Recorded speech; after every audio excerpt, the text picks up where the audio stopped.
eu queria te fazer uma pergunta em relação ao nosso país. Aliás, em relação ao mundo, né? Que o nosso país geralmente engatinha muito com muitas questões jurídicas, principalmente. Sobre esse treinamento das pessoas, enfim, em qualquer local de atendimento ao público, seja pessoalmente ou no atendimento por outras vias, seja internet ou telefone, você acredita, pessoalmente mesmo, que seria possível, mesmo que daqui 50 anos, seja possível criar uma lei que obrigue todas as empresas de todos os ramos do atendimento a treinarem seus funcionários para atender pessoas com necessidades especiais? Aí que está o grande negócio. Criar uma lei obrigando. Será que isso é o ideal? O ideal não seria isso ser uma coisa tão enraizada na cultura, onde a gente faça isso sem necessitar de uma lei? Isso, na verdade, é mais isso eu acho que dá para dizer que é mais até um desabafo, que o Brasil existe uma cultura de leis, a gente busca lei para tudo, a gente parece que acha que lei vai ser uma cura milagrosa para tudo. Eu acho que daqui a pouco vai ter gente querendo lei para criando lei proibindo a morte, porque só falta falta a gente chegar nesse ponto. Às vezes a questão, eu ia falar, às vezes a questão não é uma lei, não adianta, a gente realmente a gente aprende às vezes no curso de direito, e tem pessoas, às vezes algumas leis não colam, às vezes por realmente não serem bem elaboradas, mas às vezes realmente por falta de cobrança. Existe uma questão. Eu penso realmente que existe uma necessidade muito mais de mudança cultural do que mudança de lei. Seria uma questão educacional, né? Sim. Começar da base.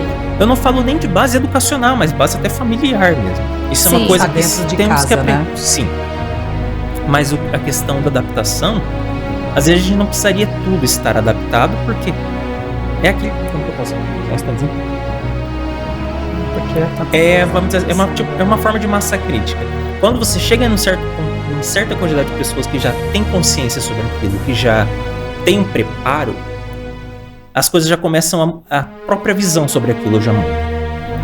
Mas antes de chegar nesse ponto, eu acho até importante. Nossa, agora eu esqueci o que eu ia falar.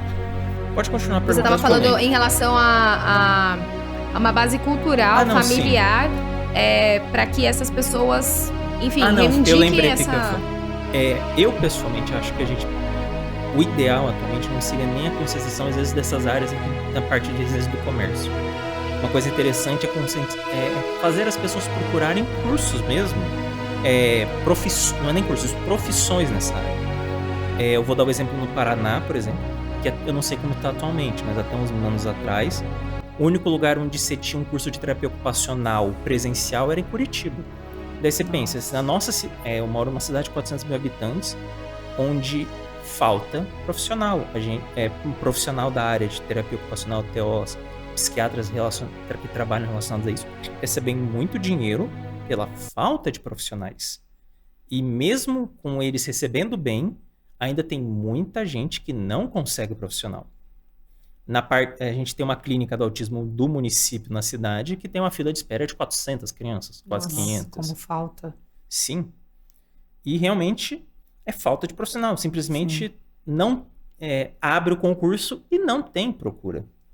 E isso numa cidade de 400 mil. Agora, imagina aquelas cidades que tem 10 mil, 15 mil. Sim, com certeza. Eu já fiz palestra para essas cidades menores, eles ficam desesperados porque às vezes eles não têm nem psicólogo para atender a cidade.